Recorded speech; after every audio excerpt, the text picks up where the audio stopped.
Olá, nessa segunda parte vamos completar a explanação do capítulo 4 do livro do Krugman, falando sobre a teoria das proporções dos fatores, também chamada de modelo de Heck-Sherolin. Aqui nós temos a bibliografia. Esse modelo possui as seguintes hipóteses. Primeiro, os países possuem os mesmos gostos. Segundo, as demandas relativas são idênticas com o mesmo preço relativo. E terceiro, os dois países possuem a mesma tecnologia, ou seja, não existe diferença na produtividade do trabalho. A diferença entre os dois países é que o país local possui uma razão entre trabalho e terra mais alta que no país estrangeiro, ou seja, a mesma hipótese com a qual já estávamos trabalhando desde o início do capítulo. Dizemos então que o país local é um país trabalho abundante e que o país estrangeiro é terra abundante.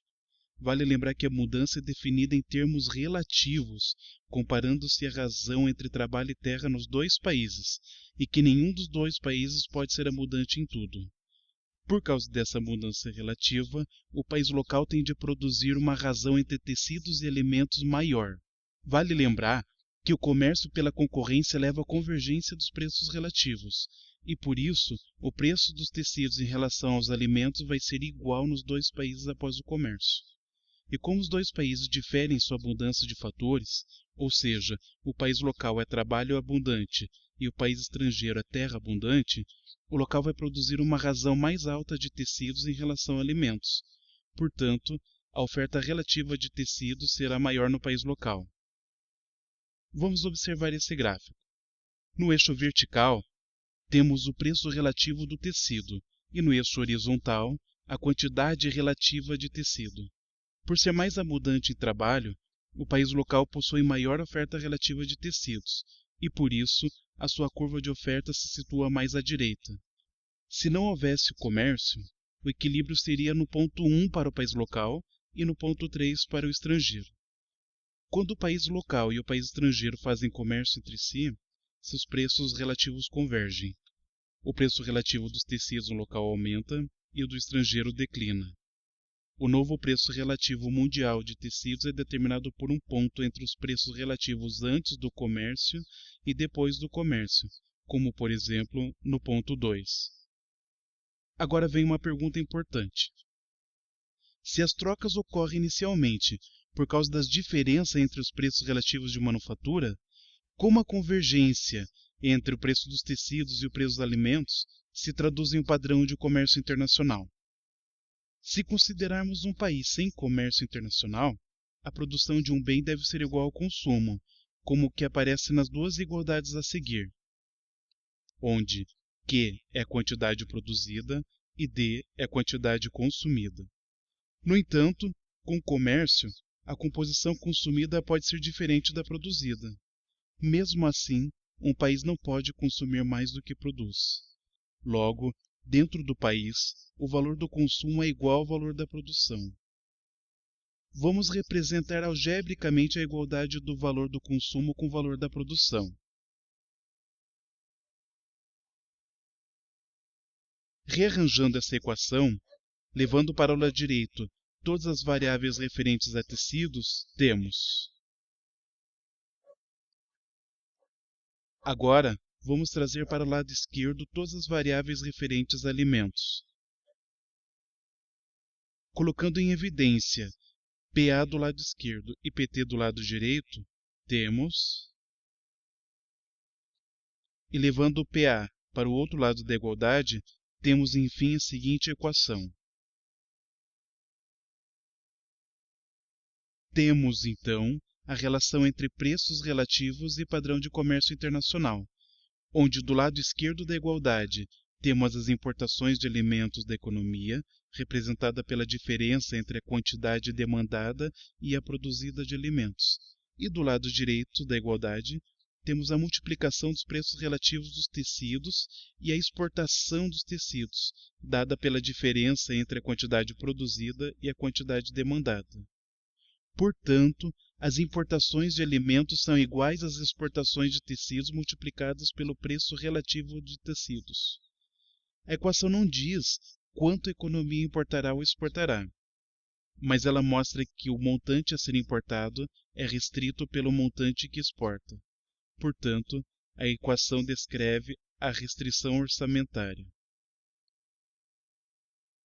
Esse gráfico ilustra a relação entre o consumo e a produção nos dois bens. O ponto 1, dado pela tangência da fronteira de possibilidade de produção com a linha de restrição orçamentária, expressa a produção da economia que faz comércio. Ao contrário do modelo ricardiano, esse modelo permite que, mesmo com o comércio, o país produza ambos os bens. Nessa imagem, temos as produções, as restrições orçamentárias e as opções de consumo dos dois países a preços de equilíbrio. O gráfico do lado esquerdo representa o país local e o da direita representa o estrangeiro. No país local, o aumento do preço relativo dos tecidos leva ao aumento no consumo de alimentos em relação ao de tecido e a um declínio na produção relativa de alimento. No país estrangeiro, a queda no preço relativo de tecido após o comércio leva ao aumento do consumo de tecido em relação ao de alimentos e a uma redução da produção relativa de tecido. O país estrangeiro se torna importador de tecido e o país local se torna importador de alimentos. Em equilíbrio, as exportações de tecido do local devem ser exatamente iguais às importações do estrangeiro e as importações de alimentos do local iguais às exportações de alimentos do estrangeiro. Temos então que o comércio leva à convergência dos preços relativos. As mudanças nos preços relativos possuem fortes efeitos sobre a remuneração relativa do trabalho e da terra.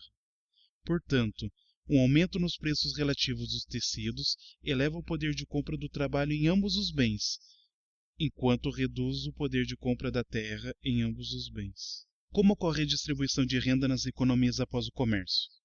No país local, o preço relativo dos tecidos aumenta. As pessoas que tiram sua renda do trabalho saem ganhando com o comércio, mas aqueles que extraem sua renda da terra saem perdendo. No país estrangeiro, o preço relativo dos tecidos diminui. Os trabalhadores perdem com o comércio e os proprietários de terra ganham. A essa altura já podemos enunciar a Lei Geral da Distribuição de Renda com Comércio Internacional. Os proprietários dos fatores abundantes de um país obtêm ganhos do comércio, mas os proprietários dos fatores escassos desse país saem perdendo. Agora vamos falar sobre a equalização dos preços dos fatores. Vimos que, com o comércio, a tendência é a equalização dos preços dos fatores. Mas até que ponto vai essa tendência? Quando os países fazem comércio entre si, ocorre mais do que uma simples troca de bens. Individualmente, os dois países estão negociando fatores de produção. O local permite que o estrangeiro utilize um pouco mais o seu trabalho abundante, não pela venda do trabalho, mas ao trocar bens produzidos com uma razão trabalho-terra mais baixa. Então, em que sentido podemos falar em ganhos do comércio se existem aqueles que perdem com ele? Considerando que há perdedores decorrentes do comércio, o que os governos deveriam fazer? Na prática, o que é mais provável que os governos façam? Os ganhos do comércio são mais importantes que as perdas? Temos nesse gráfico o mesmo com a restrição orçamentária e a fronteira de possibilidade de produção. Antes do comércio, a produção e o consumo da economia estavam no ponto 2 sobre a fronteira de possibilidades de produção.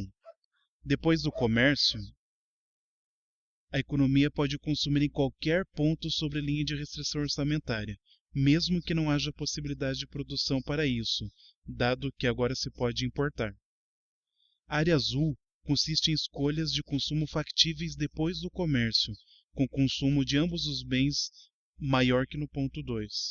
O comércio, portanto, expande as possibilidades de consumo da economia, e mesmo com algumas perdas, o comércio é benéfico. A resposta àquelas indagações é de que o comércio não é benéfico a todos, mas mesmo assim ele é favorável por 3 razões. Primeiro, os efeitos na distribuição de renda não são específicos do comércio internacional. Segundo, é melhor permitir o comércio e compensar os prejudicados que proibi-lo. E em terceiro, os que normalmente perdem com o comércio são os politicamente mais organizados. Aqui os autores deixaram um apêndice no capítulo 4 para explicar melhor alguns assuntos. Esse gráfico ilustra novamente as possibilidades de escolha de insumos para a produção de 1 caloria de alimento. No entanto, agora aparecem as linhas de isocusto, mostrando a escolha de menor custo dada a indiferença na escolha. O ponto 1 apresenta a razão terra-trabalho ótima para o país. Agora vamos descrever em equações as curvas do gráfico anterior. A linha de isoquanta é representada pela seguinte equação, sendo K a quantidade. A linha de isocusto é representada por, sendo a inclinação igual a menos W sobre R. Já esse gráfico apresenta a escolha da razão terra-trabalho para duas razões diferentes de preços de fatores. Quando o preço relativo da terra em relação ao trabalho aumenta, a produção migra do ponto 1 para o ponto 2, onde se utilizará uma maior quantidade de terra do que trabalho. A figura a seguir mostra os insumos necessários para produzir $1 de cada bem, sendo TT a isoquanta para tecidos e AA a isoquanta para alimentos. Nota-se que a produção de alimentos utiliza maior quantidade de terra que tecidos, que utiliza maior porção de trabalho. Quando o preço do tecido aumentar, para juntar $1 serão necessários menos metros de tecidos. Assim, a linha de restrição orçamentária se desloca a favor do insumo terra, e menos tecidos serão produzidos. Acabamos aqui então o capítulo 4 do livro Economia Internacional do Paul Krugman. Ficou com dúvidas sobre o assunto? Leia o capítulo do livro, visite o blog, veja os outros materiais disponíveis e me mande e-mail. Até a próxima!